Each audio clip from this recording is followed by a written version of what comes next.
Assalamualaikum warahmatullahi wabarakatuh. Perkenalkan anggota kelompok PKWU kami. Pertama ada saya Rafael Krisa Putri dari kelas Saintek 2. Saya Hanifah dari Saintek 1. Saya Gloria Abigail dari Saintek 2.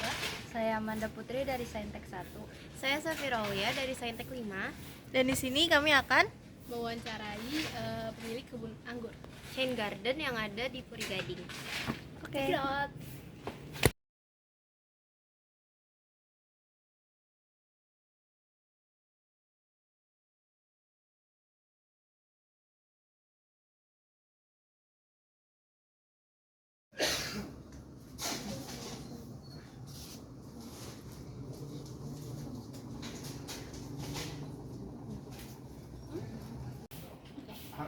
Luas lahan.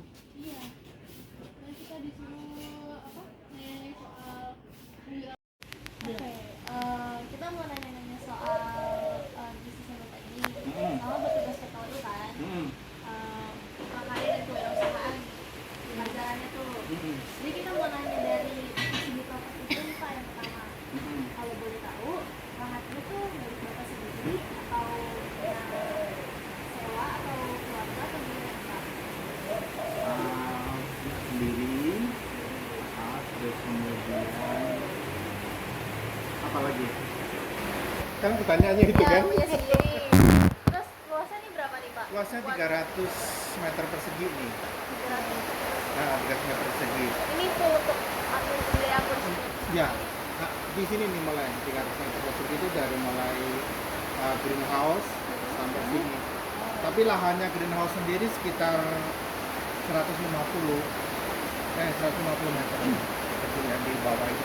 Itu sebenarnya hanya untuk percontohan aja sebenarnya untuk budidaya. Jadi kalau ada orang yang mau belajar, di sini kan ada pelatihan kan, pelatihan nanti pelatihan. Jadi ada pelatihan nanti ya kayak Pak Ses ya. Nah itu kan juga pernah pelatihan di sini juga. Dan nanti mereka akan mengembangkan sendiri budidaya itu. Nah di sini juga ada jualan bibit-bibit juga. Seperti itulah.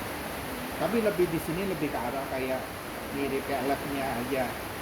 Jadi apa segala jenis varian kita tanam di sini untuk kita uji coba bisa berhasil atau enggak seperti itu. Jadi ada beberapa di sini sekitar ya puluhan varian lah, mungkin sekitar 40-an varian lah di sini. Pulangnya itu dari masing-masing bibit satu negara gitu ya? Iya, ada yang dari Ukraina, dari Rusia, dari Amerika, kemudian dari Thailand, kemudian ada juga yang dari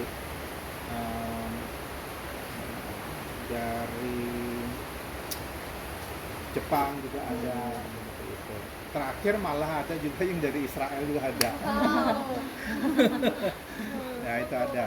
Pas budidayanya berarti apa Pak di sini? Di sini banyak kan Ukraina sih. Ukraina. jenisnya apa tuh Pak? Ada banyak ya, yang jenisnya ada Everest, kemudian ada Urun, ada apa Wi?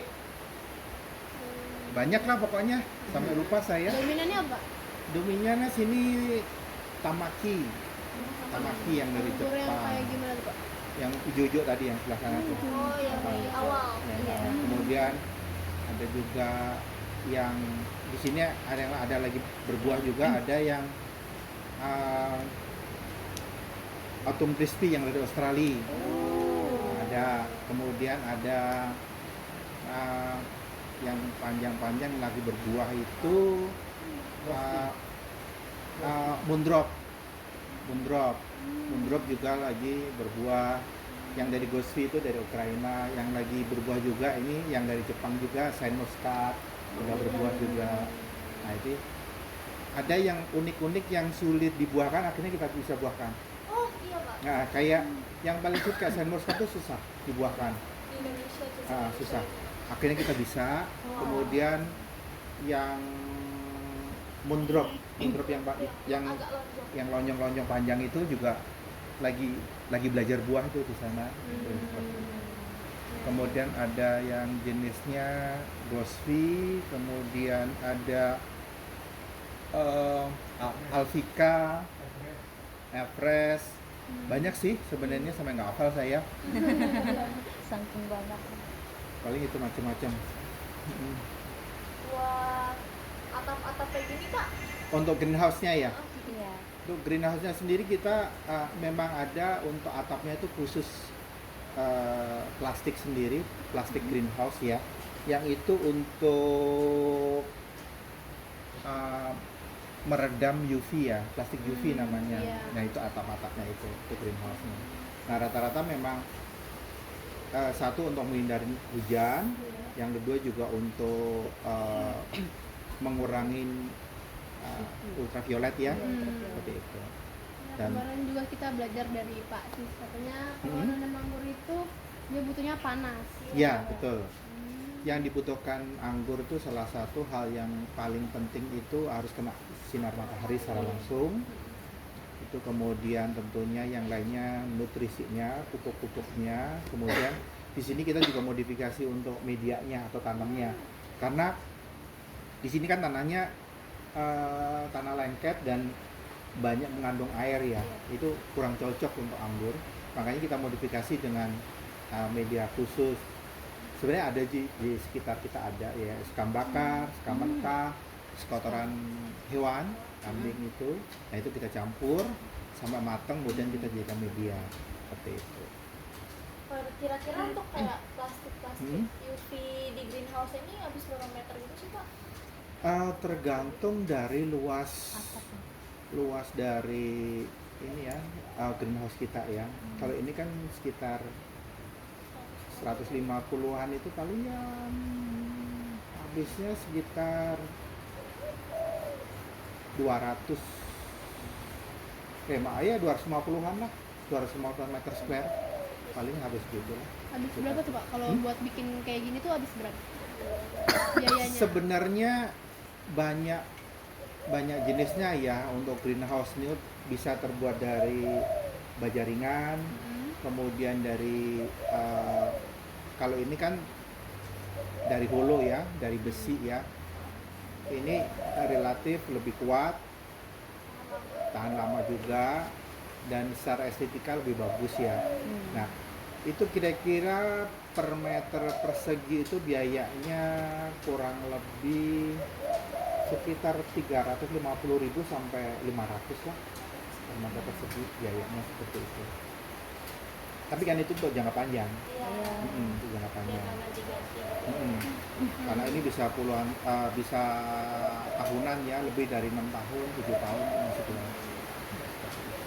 Kalau boleh tahu emang udah beroperasi dari tahun berapa Pak? Kalau Saint Garden itu baru 2 tahun ini ya. Baru kok, baru 2 tahun. Udah rame ya? Iya. Iya banyak banget.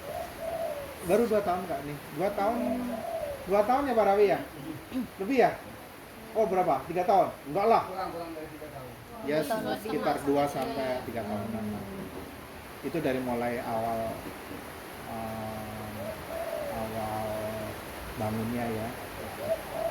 Ya sekitar 3 tahunan, 2-3 tahunan lah. Itu pertama kali dijual langsung buah bibit. Maksudnya? Pertama kali buka yang Oh enggak. Ya, enggak. Kita nanam dulu baru sekitar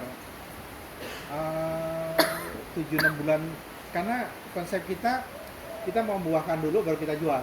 Untuk membuktikan ya kepada konsumen bahwa ini berhasil seperti itu. Kita belum terlalu berani untuk memulai kalau belum sampai berbuah. Baru setelah berbuah baru kita jual bibitnya. Ya, karena varian-varian tidak semua varian kan bisa berbuah dengan mudah. Nanti takutnya ketemu dengan teman-teman penghobi atau yang petani yang hanya nanam aja karena tertarik, seperti yang moondrop nih ya, moondrop susah banget dibuahkan kan. Ternyata nggak berbuah-berbuah, akhirnya mereka putus asa kan. Nah takutnya seperti itu. Jadi biasanya kan kita sarankan dari awal-awalnya tuh jenis-jenis yang gampang berbuah seperti itu, baru nanti setelah di sini terbukti gampang berbuah baru kita rekomendasikan. Nah biasanya yang untuk newbie ya, untuk mulai belajar untuk tanam anggur, kita rekomendasikan varian-varian yang mudah berbuah. Seperti contoh kayak Jupiter. Iya. Ya kan? Kemarin Pak Sis juga ngasih tahu Itu paling mudah berbuah. Kemudian Tamaki, Gosri itu mudah berbuah. Nanti kalau udah pinter, baru terserah mau belajar yang sudah dibuahkan, nggak apa-apa. Karena pengalaman pribadi saya dulu sok-sokan aja cari yang menurut saya bagus, menurut saya enak, ternyata susah banget berbuah. Nah itu contohnya itu kayak tadi, kayak Moondrop, kemudian Saint Muscat, itu kan sulit berbuah. Kemudian Manicure Finger itu juga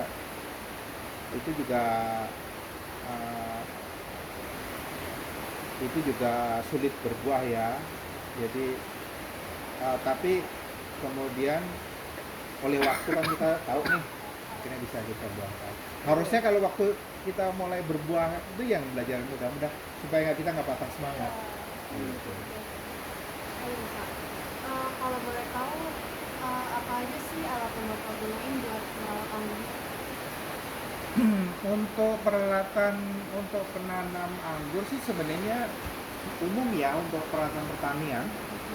Ya seperti kayak penyiram tanaman, penyemprot hama, kemudian apa lagi ya? Sebenarnya umum sih sama kayak alat pertanian yang umumnya seperti itu ya. Kalau pupuk kan bukan alat, salah satu media untuk support ya. Kalau alat tuh kayak gunting untuk tanaman, kemudian ada cangkul, kemudian ada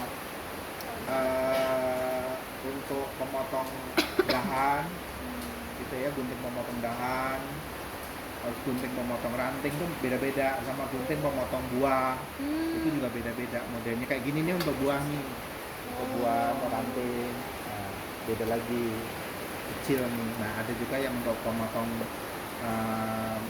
dahan, ada sendiri. Jadi sebenarnya nggak banyak ya peralatannya. Umum pada peralatan umum seperti kalau kita lagi berkebun aja, berkebun buah-buahan. Kemarin itu kita juga ngeliat Pak Sis tuh pakai alat apa tape gitu ya Pak? Oh itu tool tape. Tool tape ya, tool tape itu tape. sebenarnya untuk itu untuk apa? Untuk mengikat. Coba ada gunting nggak itu? Apa gunting dahan? Nah ini tool tape namanya. Ini habis ya Pak Rawi? Iya. Mau diambil dulu Pak ya? Hah? Ambil dulu ya? Nah ini gunting dahan. Gunting dahan. Ini gunting dahan. Ini gunting dahan. Ini tool tape. Ini fungsinya untuk mengikat batang anggur ke rambatannya. Iya. Seperti itu. Ini tool tape namanya di sini. Ini gunting dahan. Seperti itu. Ini Bapak emang dalam perusahaan cuma punya satu atau banyak ya? Punya banyak lah, ada cadangannya. Oh, ada. Karena kan takutnya kalau satunya hilang atau apa kan kita mesti harus ini. Betul. Ini karena nggak ada. Kalau pot-potnya Pak? Pot-potnya? Pot. Oh iya. ada Potnya macam-macam ya. Kalau potnya Bapak pernah itu nggak ada jumlahnya ada berapa di sini? Aduh banyak tuh. Ada kali 50 kan. 50-an. variasi ukurannya berapa? Macam-macam. Dari mulai ukuran 35 sampai ukuran 100 ada. Oh ada. Ada yang besar di sana. Bahkan yang paling kecil di sini paling ukuran 30 ya. Ukuran 30 itu kecil.